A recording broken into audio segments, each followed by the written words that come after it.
And so A.W. Tozer said, as base as a thing as money is, it can be transmuted into everlasting treasure. You can use money for food for the hungry and clothing for the poor.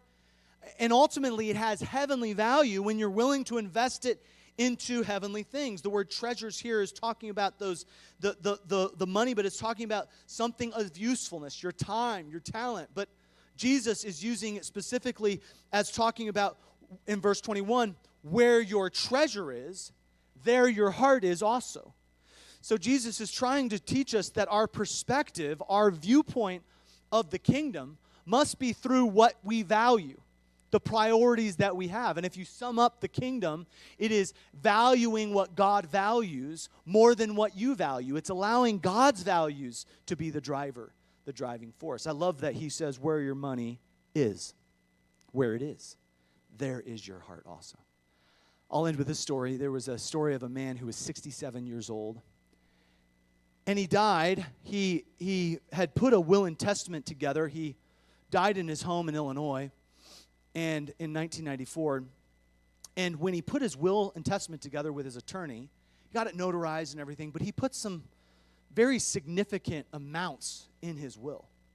In fact, he put the following amounts in his will for his family and friends to read. He said that he was going to leave $2.4 billion to the community of East St. Louis. He was going to give $1.5 billion to projects in southeastern Illinois.